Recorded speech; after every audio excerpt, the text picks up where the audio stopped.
The following is a class on the Bhagavad Gita as it is, 3rd chapter, text number 29 through 43, given by His Divine Grace, A.C. Bhaktivedanta Swami Prabhupada, recorded on January 1st, 1969, in Los Angeles. What is Vedic wisdom? Vedascha sadbhi ahameva vedyam. Knowledge. Veda means knowledge. What is perfect knowledge? Perfect knowledge is that my constitutional position is to serve. Bring any man in this world who can say that I am not servant. Is there any man or woman within this world, within this universe, who is not a servant? Can any one of you say that you are not servant? Is there anyone? Everyone is servant. Somebody is servant of the society, somebody is servant of the country, somebody is servant of his wife or family, or some cats and dogs, ultimately. One must be a servant. So, when a man comes to this knowledge that I am serving, so why not serve the Supreme? This is knowledge. This is perfection of knowledge. Nobody can be freed from being a servant.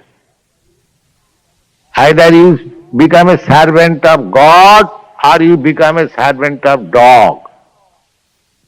You must be a servant.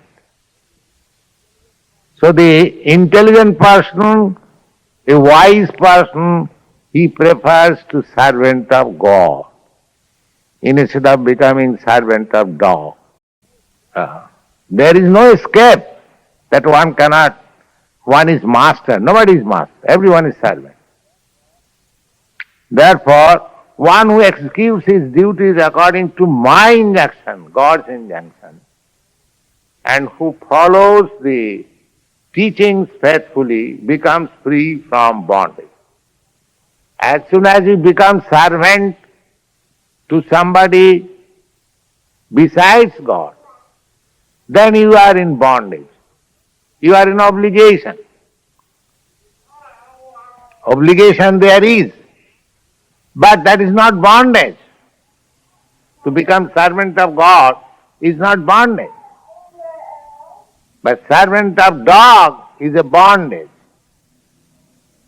So, the intelligent person is he who knows that I am servant. Oh, why not become servant of the greatest? Just like somebody wants to be worker in government service. Why? Because government is very big establishment, great establishment. He has got many facilities. There is not bondage. Similarly, why not become the servant of the supreme government? That is perfection of knowledge. So long we are not servant of God, that means we are deficient in knowledge. And perfect knowledge is to become servant of God. Because you cannot escape by not being a servant. Everyone has to become a servant, this side or that side. Go on. As the Vedas are eternal, so this truth of Krishna consciousness is also eternal. One should have firm faith in this injunction without envying the Lord.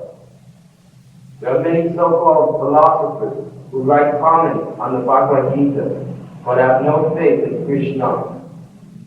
They will never be liberated from the bondage of fruitive actions.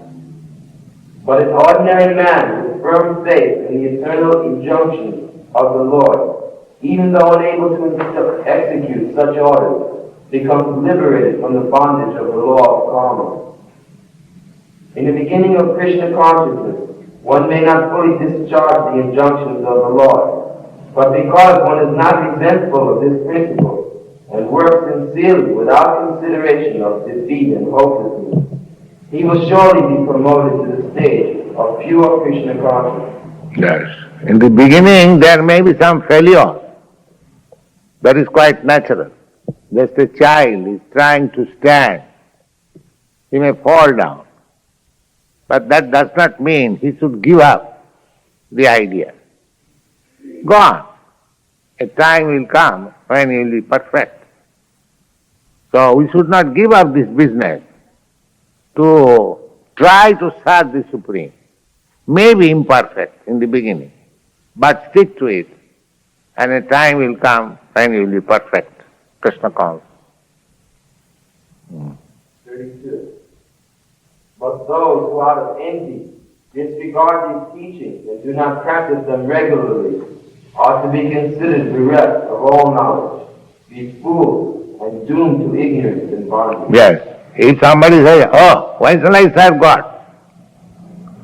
All right, then he shall have to serve dog, that's all. Therefore he is befooled. He does not know that he has to serve somebody. His constitutional position is like that. He cannot escape. Therefore, if he denies to serve God, Krishna, then he has to serve Maya, illusion, in the hope that I have become the master. Just like in your country, the President Johnson was the master. Actually, he was not the master. He was the servant of the country. Now the country has dismissed him. He is no longer master. So our mastership in this material world is like that. Actually we are servants, but we are thinking master. In a family, I am servant of my wife, I am servant of my children, I am servant of my servants, but I am thinking I am master. I am master of this family, I am master of this country, I am master of this society. Nobody is master. The Chaitanya Chaitamrita says therefore, the master is only Krishna. Ekulak Ishwar Krishna Arsha Bhritta. Only Krishna or God is master and everyone is servant. Jare jaiche nachay setaiche karnitta. Each servant is dancing according to the order of the Supreme. That's all. Nobody is master. So, this false conception of becoming master is called Maya, illusion. Nobody is master. Therefore, one who disagrees to become servant of God, he is befooled, it is said. But those who, out of envy, he is constitutionally servant, but he is envious. Why shall I become God's servant? I shall become God.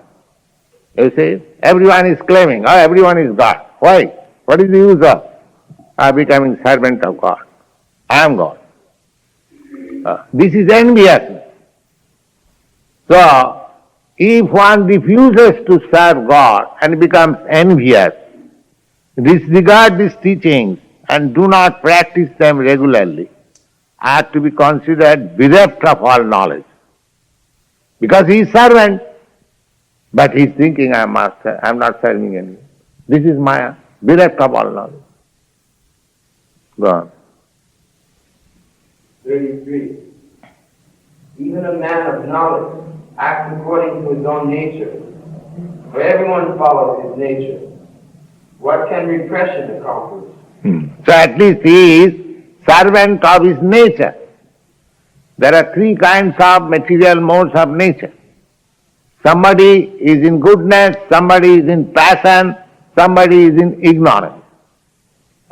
So in ignorance, somebody say, he is intoxicated. He is servant of some intoxication. But he is thinking after being intoxicated, I am God, I am master. This is called befooled. He is befooled. He is servant of intoxication and he is thinking I am God. Just see. Is it not a first? By meditation, he will become God. If you are God, why you are meditating? Therefore, they are befooled. The direct process is, take to Krishna consciousness, I am eternal servant of God. Let me take to this business. Finish. Perfect knowledge. Go on. 34. Attraction and repulsion to sense objects are felt by embodied beings. But one should not fall under the control of senses and sense objects, because they are stumbling blocks on the path of self-realization. 35.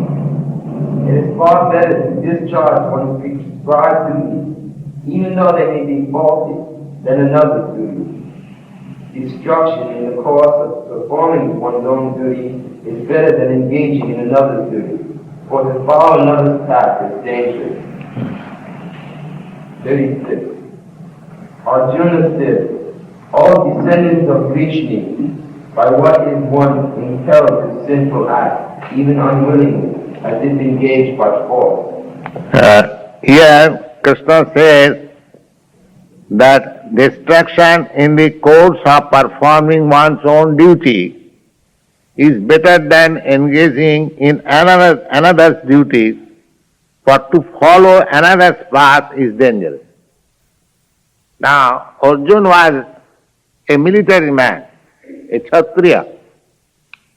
His business was to fight for the good cause.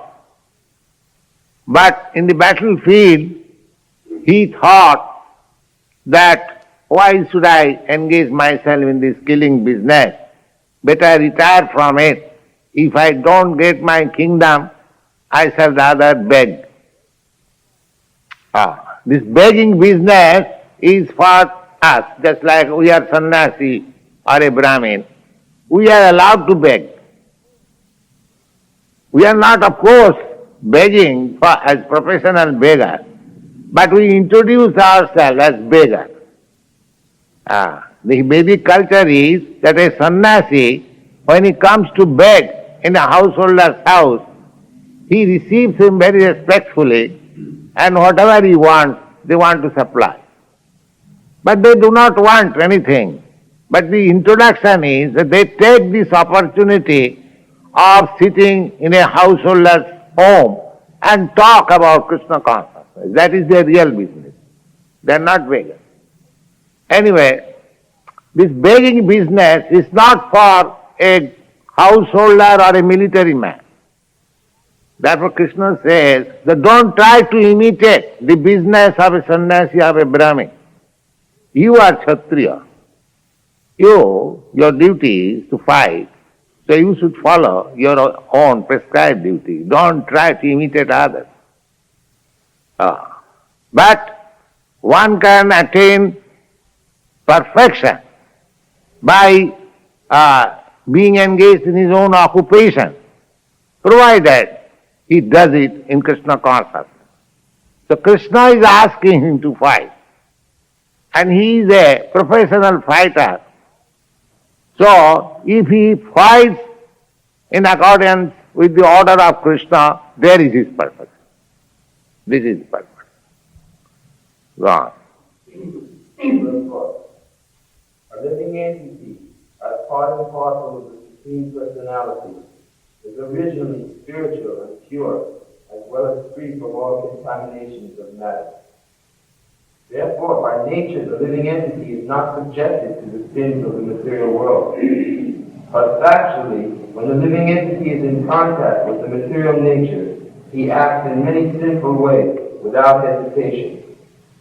As such, Arjuna's question to Krishna is very sanguine. as to the perverted nature of the living entity. Although the living entity sometimes does not want to act in sin, he is still forced to act. This force is not, however, impelled by the supersoul living within the living entity, but must be due to other causes. And that is explained in the next verse by the Lord. 37. The Blessed Lord says, "It is lust only, Arjuna, which is born of contact with the material modes of passion and later transformed into wrath, and which is the all-devouring, sinful enemy of this world." Yes. Passion, if you increase your passion, then when you cannot fulfill your passion, you will be angry, rash, one after another. So, this is due to our being situated in the modes of passion. As I have told you, there are three kinds of modes of material nature. One is goodness, one is passion, and one is ignorance. So, ignorance is the lowest quality, passion is still better than ignorance, and goodness is the highest good quality within this material world. And one has to transcend even goodness. Then he can go to the Krishna consciousness platform. So, one should not remain on the platform of passion. He should try to rise on the platform of goodness, and from there he should try to be promoted in Krishna consciousness. This is one method. But if you take to Krishna consciousness directly, then automatically you transcend the platform of ignorance, passion and goodness. Go on. 38. As fire is converted by smoke, as fire is covered by smoke, as a mirror is covered by dust, or as the embryo is covered by the womb, similarly, the living entity is covered by different degrees of this lust. Lust, different degrees of lust. Those who are in the modes of goodness, their lust is a different quality. Those who are in passion, their lust is in different quality. Those who are ignorant, their lust is different. It is a question just like there are first class prisoners, second class prisoner and third class prisoner. So, after all they are prisoners. Maybe first class, second class or third class, that doesn't matter. Similarly, within this material world, somebody may be very learned, rich, beautiful, and all good qualifications in the modes of goodness. So, they are somebody in passion and somebody in lower degree or even animal life. But they are all prisoners within this material world. One has to transcend this position. One has to transcend even the so-called goodness of the material world. Just like Arjuna was trying to be a so-called good man of this material world. He was trying to avoid the injunction of Krishna. Krishna wanted him that he should fight this Kurukshetra battle. But he wanted to be good man. So, that fighting, when he was convinced of Krishna's instruction, this Bhagavad Gita, that means he transcended even the goodness platform of this material world. So Krishna is trying to raise him to the Traigunna Visaya Veda Nistraigunna Bhavarja. This whole material atmosphere is surcharged with three modes of material nature. So one has to transcend the modes of material nature. Just like one should not try to become a first-class prisoner. In the prison house, if one is a third-class prisoner and one is first-class prisoner, the third-class prisoner should not aspire that let me remain in this prison house and become a first-class prisoner. That is not good. One should transcend the prison walls or come out of the prison house. That is his aim. Go on.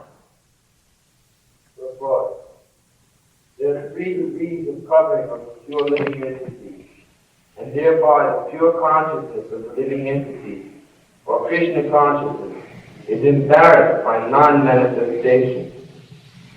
This covering is but lust, under different manifestations, like smoke in the fire, dust on the mirror, and the womb about the embryo.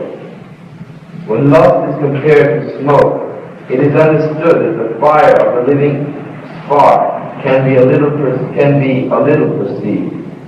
In other words, when the living entity exhibits his Krishna consciousness slightly, he may be likened to the fire covered by smoke. Although fire is necessary when there is smoke, there is no overt manifestation of fire in the early stage. This stage can be compared with the beginning of Krishna consciousness. The comparison of the dust of the mirror refers to the cleansing process of the mirror of the mind by so many spiritual methods. The best process is to chant the holy names of the Lord. The comparison of the embryo being covered by the womb is an analogy illustrating the most awkward position, for the child in the womb is so helpless that it cannot even move. This stage of living condition can be compared also to the trees. The trees are living entities, but they have been put into that condition of life by such a great exhibition of love that they are almost void of all consciousness. Yes, these trees, we should know that the trees, they are also living entities. But they have been put in such awkward position that they are standing up in a position for thousands of years. They cannot move him. If somebody is cutting, cannot protest. They have been put into such conditional life. If somebody is coming to do some harm, they cannot go away. So, the most abominable conditional life is the trees. Go on. The covered mirror is compared to the birds and beasts, and smoke-covered fire is compared to the human being. Yes, the birds and beasts, they can move. They can protect themselves from somebody who is coming to harm. But still, they have no knowledge. They seem a little better than the trees. Go on. In the form of a human being, the living entity can perceive a little Krishna consciousness, and if he makes further development, the fire of spiritual life can be kindled in the human form. Yes. By careful handling of the smoke in the fire can be made to blaze. Yes. When the fire is covered by the smoke, if you little fan over it, then immediately there is blazing fire, immediately smoke is gone. Similarly, Krishna consciousness or God consciousness is in every living entity, especially human being, there is, even in the aborigines, those who are called uncivilized. They are also offering some respect to the seas, to the thunderbolt, to a big mountain, something wonderful, they offer, they bow down. That means there is Krishna consciousness. So that's like a fire covered in smoke. Now if you fan it, if you just try to eradicate the smoke, the fire will come out. So we should take advantage. We have got now this consciousness, God consciousness. Therefore, in every human society, there is some sort of religious propaganda. Try to understand God. So we should take advantage of it. But instead of taking advantage of this opportunity, we have declared God is that, I am God, this God, that God. So you are not fanning. You are rather going more and more away from God. This should not be done. human form of life is a chance for the living entity to escape the entanglement of material existence. In the human form of life, one can conquer the enemy, lust, by culture of Krishna consciousness under able guidance. 39. Thus, a man's pure consciousness is covered by his eternal enemy in the form of lust, which is never satisfied and which burns like fire. 40. The senses, the mind, and the intelligence are the sitting places of this lust, which veils the real knowledge of the living entity and bewilders him. Yes, this is very important. The senses, the mind, and the intelligence are the sitting places of this lust. If somebody is lusty, and if one has to search out where that enemy lust is there, so Krishna is giving you direct information, here is your enemy. Where? Senses, mind, intelligence, there is lust. So if you can understand, here is the enemy, and if you try to drive out the enemy, you take precaution. What is that precaution?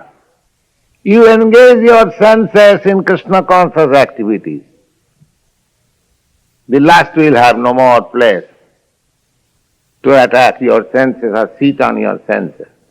You engage your mind in Krishna, immediately the lust from the mind will go away. Similarly, you apply your intelligence how to work on Krishna consciousness. These are the processes. This Krishna consciousness movement is like that. Apply your intelligence, apply your mind, apply your senses only for Krishna, and there is no more lust. You are free. There is no sitting place. Just like this glass. There is water. So how you can put in ink? Because there is no sitting place. Similarly, if you place Krishna in your mind, so lust will automatically go away. Just like if you place light in this room, the darkness automatically will go. There is no place for darkness. Krishna is light. The sun is light. As soon as there is sun rising, the whole darkness of night automatically disappears. So try to place Krishna in your mind, in your sensual activities, in your intelligence, then there will be no more lust. It will finish. Go on. 41. Therefore, O Arjuna, best of the Bharatas, in the very beginning, curb the great symbol of sin, lust, by regulating the senses, and slay the destroyer of knowledge and self-realization. Yes. Good. Regulating, how can you regulate the senses? Not by artificial means. The yoga practice, of course, is meant for controlling the senses. But nobody can practice in this age perfectly yoga, neither one can control the senses. But this is practically. Just like our sense, tongue, we want to taste very palatable dishes. Now you supply palatable Krishna Prasadam, you forget going to hotel immediately. This sort of process is in Krishna consciousness. We don't simply prohibit that you don't do this, but we supply something which is engaged by the senses and the mind, the intelligence, so that you do not require to be engaged otherwise. Positive and negative. Simply negative is no good. The Krishna consciousness is positive engagement. So there is no question of negative. Negative is already there. If you are taking nice food stuff, then automatically you give up obnoxious and nonsense food stuff. But if I say don't take this food stuff, this is not good. And if I don't supply you nice food stuff, naturally you are hungry, you will have to take whatever is there.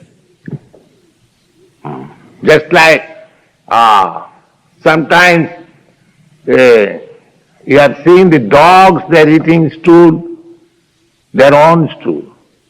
So I was talking this, one of my students told me that in the last war in the concentrated camp, the human being, they also ate their stool out of hunger. You see. There was no food, so they ate their own stool. So when there is no opportunity of good occupation, one must be satisfied with this nonsense occupation. So this Krishna consciousness is so nice that one who is occupied with this moment, he cannot go anymore to so-called lusty and other nonsense occupation. Go on.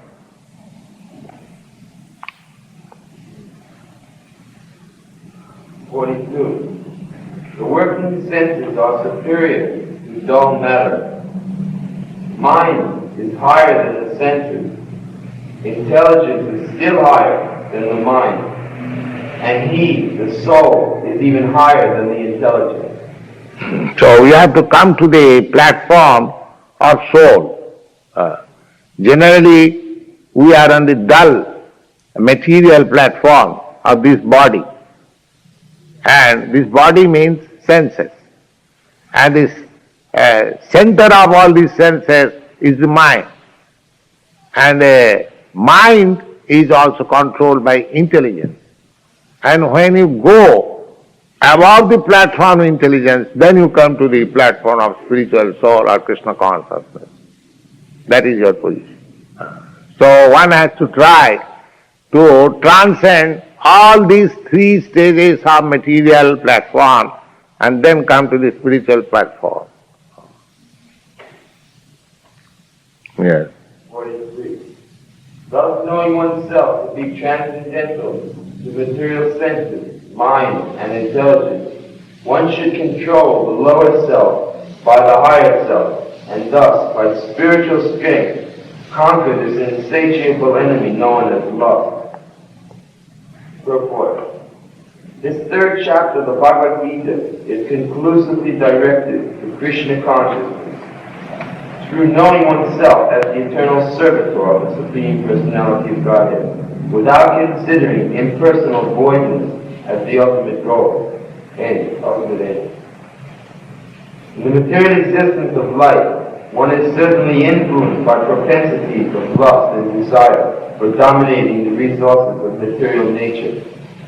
Such desire for overlording and sense gratification are the greatest enemies of the conditioned soul.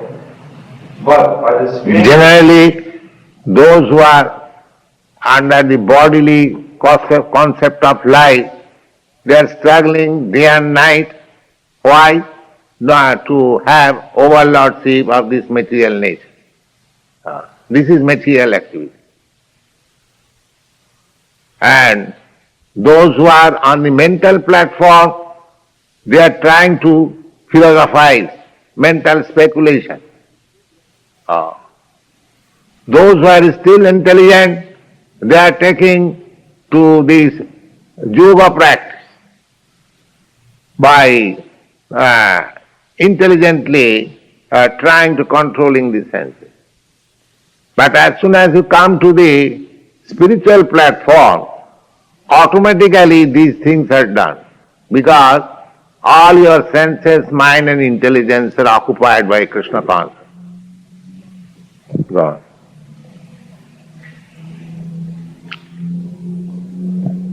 Yes, go on. One may not give up work and prescribed duties all of a sudden, but by gradually developing one's Krishna consciousness, one can be situated in a transcendental position without being influenced by the material senses and the mind, by steady intelligence directed toward one's pure identity.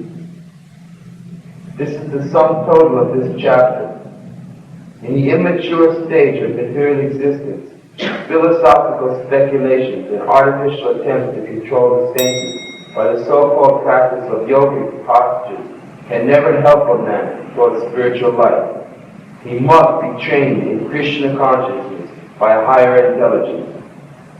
Thus ended Bhaktivedanta purport to the third chapter of the Srimad Bhagavad Gita in the matter of karma yoga, or the acting of one's prescribed duty in Krishna consciousness.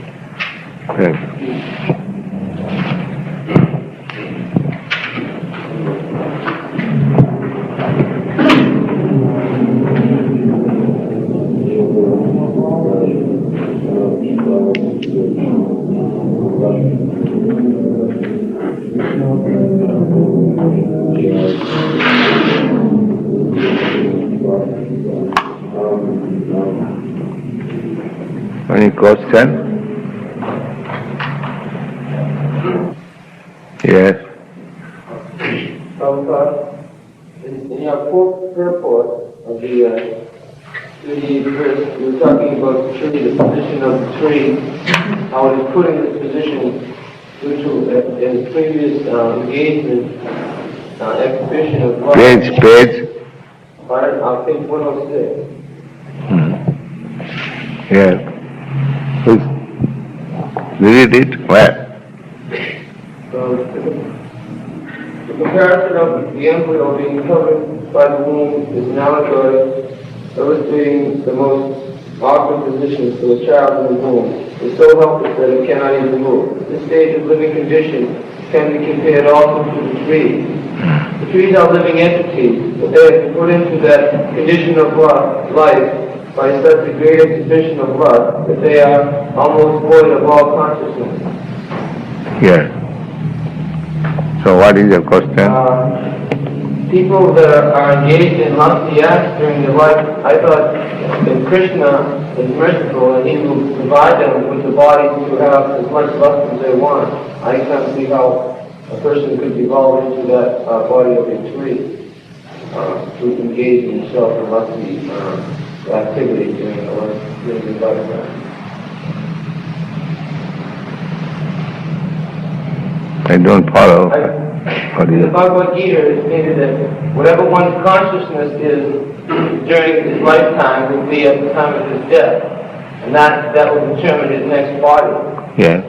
Now, one who is very lusty, is living very lustily during his lifetime, his mind will be on his body. Yes. So there are many varieties of life.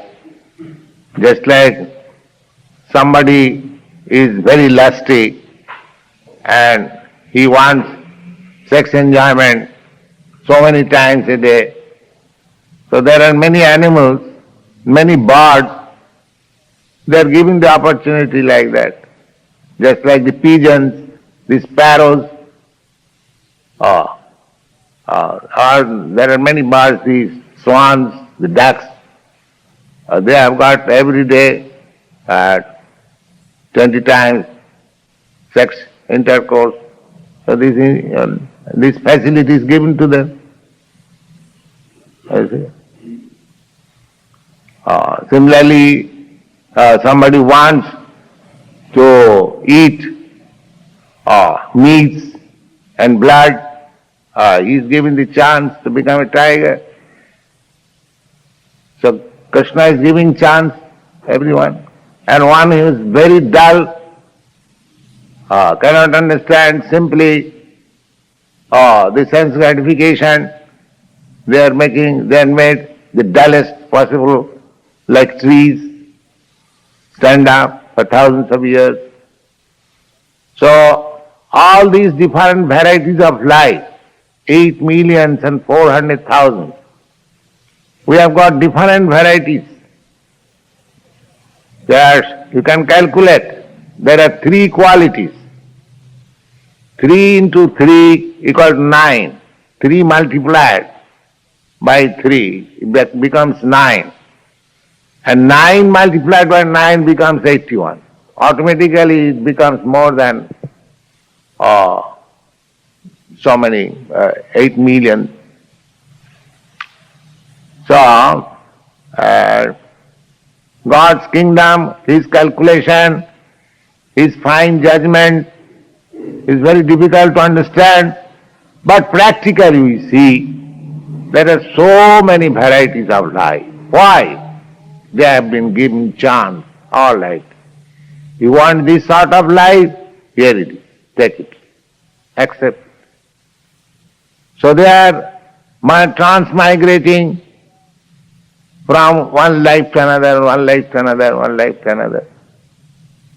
Out of many such millions of living entities, one who comes under Krishna consciousness by the grace of Krishna and his devotee spiritual master, his life is successful. He gets the clue to get out of this entanglement.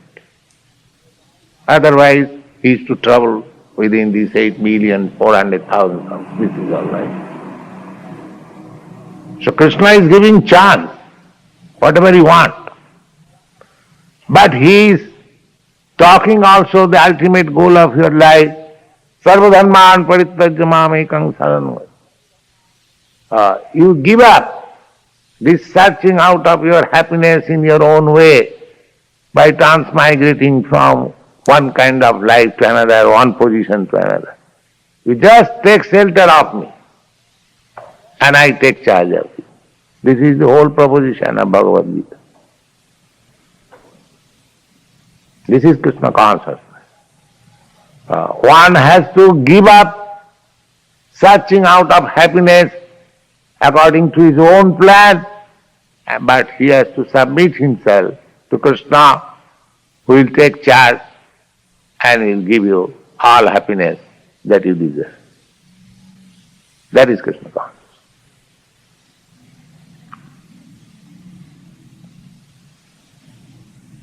Are the people in the stage thus they are always in the body with them, or are they thus they not free? Anyone who is in the material world, he is lusty. Maybe difference of degrees, that doesn't matter. But he is lusty. Kama is a krodha, he is a rajaguna samudbhav. Everyone is trying to lord it over the material nature. That is lust. Now, the ant is trying to lord it over the material nature in his own way, and the big politician, he is trying to lord it over the material nature in a different way. Everyone is trying. So that lording it over the material nature is the sign of lust. So you can take it for granted that anyone who is within this material world, he has got that contamination of lust, may be manifested in different degrees. But who has come to Krishna consciousness, he has no more lust, because he wants to satisfy Krishna. He doesn't want to satisfy his senses. That is Krishna consciousness. His aim of life is how Krishna will be pleased. That's all. And lust means how my senses will be satisfied. That is the difference.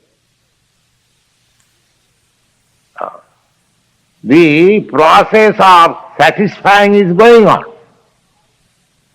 In our conditioned life, we are trying to satisfy our senses. And in our Krishna consciousness life, we are satisfying to please Krishna. That is the difference. So my work is not stopped, but the goal of life is changed. That is liberation.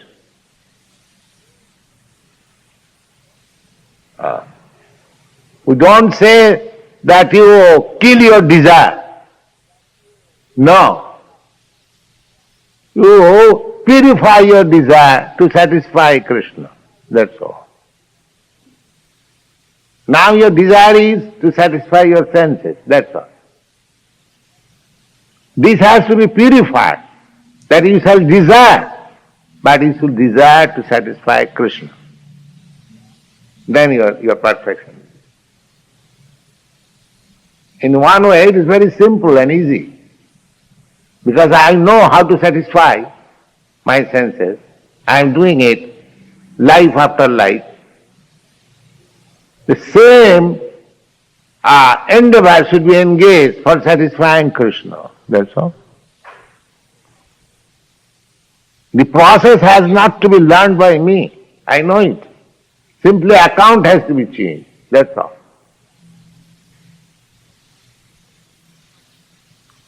So Krishna consciousness is very simple and easy. Immediately you come to the spiritual platform or transcendental platform. That is explained in the Chaitanya Chaitamrita. Lust and love. What is the difference between lust and love? In the material world there is no love, because everyone is directed by lust, the so-called love. A young boy is trying to love a young girl, or a young girl is trying to love a young, but the background is lust. There is no love. It is simply a show of love. Therefore, after satisfying lust, there is divorce, there is separation. So in the material world there is no possibility of love. It is all lust. Love is only possible when you love God. There is no lust. There is no question of sense gratification. Simply for love. Krishna is my lover, Krishna is my master, Krishna is my friend. Just like Arjuna. Arjuna is loving Krishna as friend. So he is so great lover that in the beginning he hesitated to fight, how shall I kill my kinsman? But when he understood Krishna my friend desires, oh never mind. So there was no lust. Simply love of Krishna. So lust and love, that means the same thing is there. Simply one has to change the account. That's all. Lusty people, they are working on account of sense gratification. And lover of Krishna is working for Krishna's satisfaction.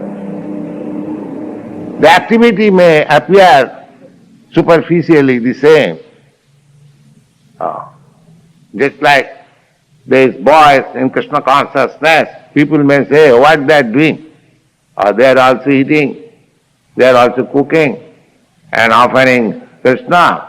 And they say, this Krishna consciousness, what is the difference between this food stuff and the hotel food stuff? In this way they may think, they are also typewriting, they are also using dictaphone and this tape recorder and all this material. But they do not know that everything is being used for Krishna. Therefore there is far difference. There is no lust. So you can utilize everything if it is in Krishna consciousness, not for satisfaction of your lust. Then your life is sublime. We do not reject anything, but we accept anything. The only difference is that we do not accept anything for our sense gratification. We do not accept this tape recorder for sense gratification, singing or dancing. We accept this tape recorder to record Krishna's glories, to record Krishna's topics.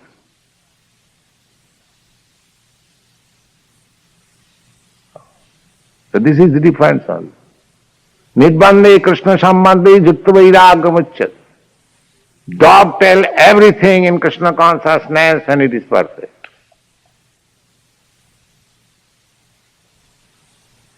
And dovetail anything with your dust or sense gratification, apparently it may be very good, nice thing, but it is nonsense, it is lust.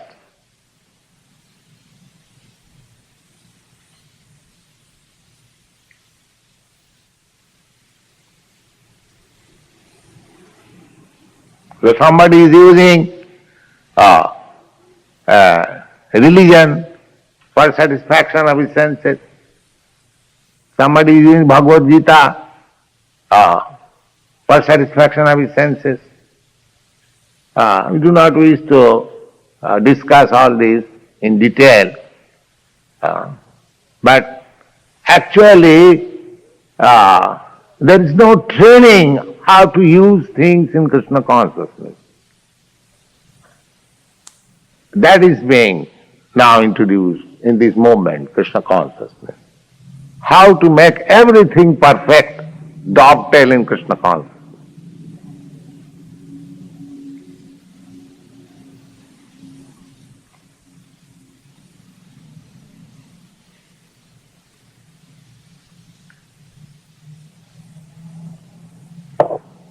So, any other question?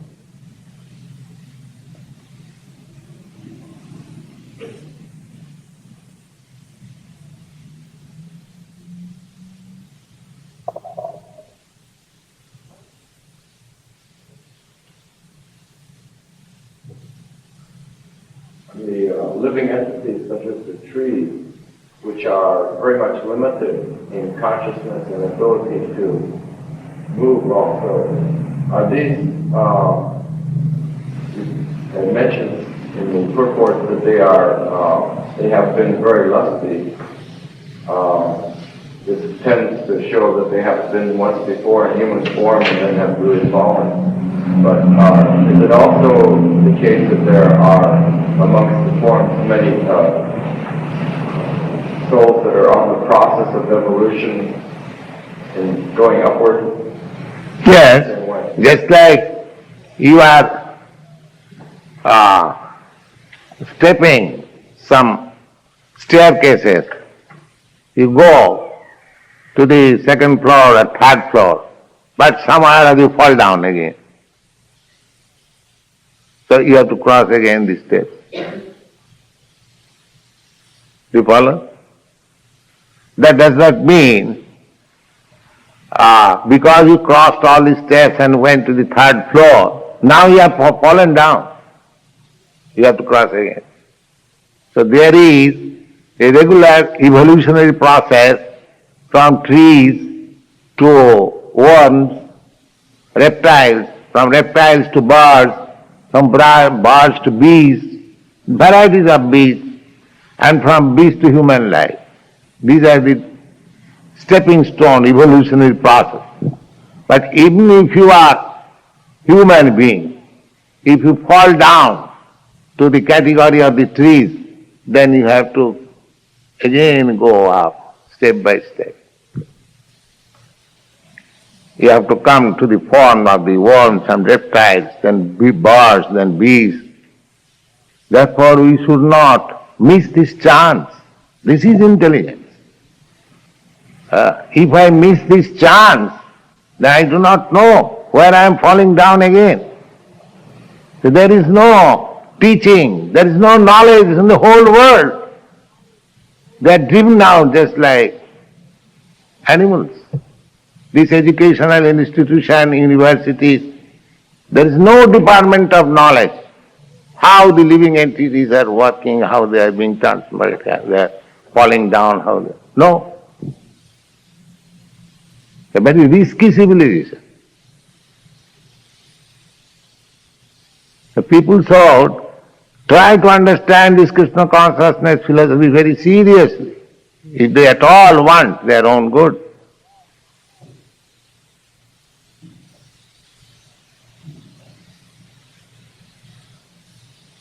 What's the next evolutionary step for these flowers that we are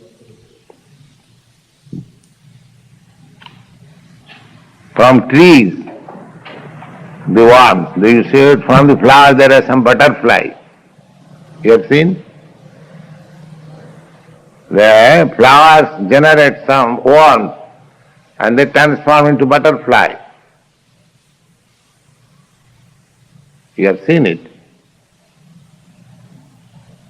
Then gradually they will become birds from butterfly. And from birds, different birds, then they will become beasts, four-legged. And then the four legs turn into two hands and just like gorilla, monkey.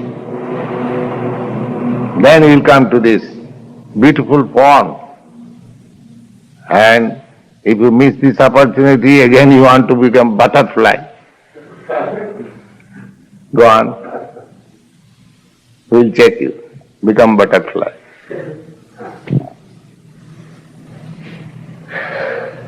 Nature will not excuse you. As soon as you want to become butterfly, yes, come on. Here it is.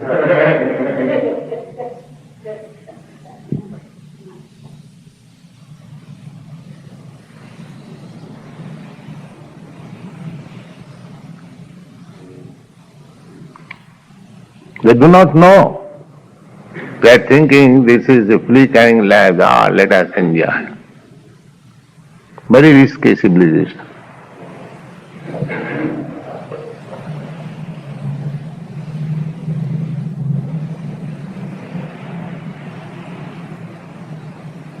Jaraja Navalakkhani Savara Lakhavinsati. These are all stated in the Puranas. These books were meant for human society. They are not reading. They are reading all rascal novels and literatures and sex life frauds and this and that. How they are wasting their time.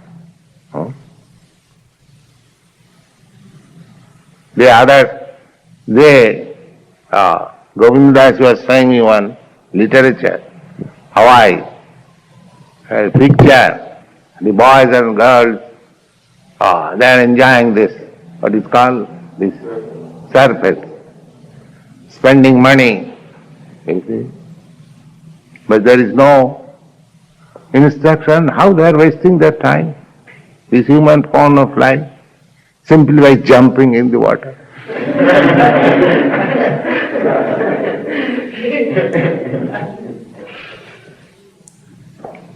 And they are thinking I am enjoying butterflies.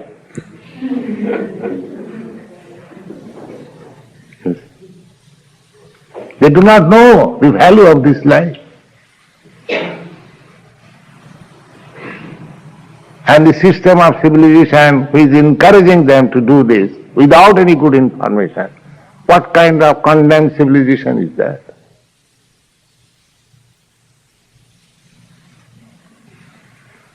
Pulling by force to the darkest region of hell.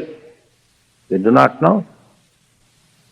Although the hellish condition of life is in the front, there are so many varieties of life. They do not question where from these lives come.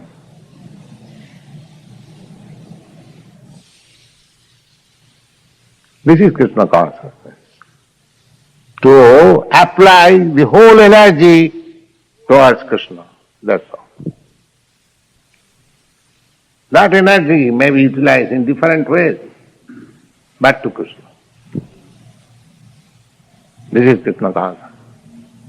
Chant Hare Krishna.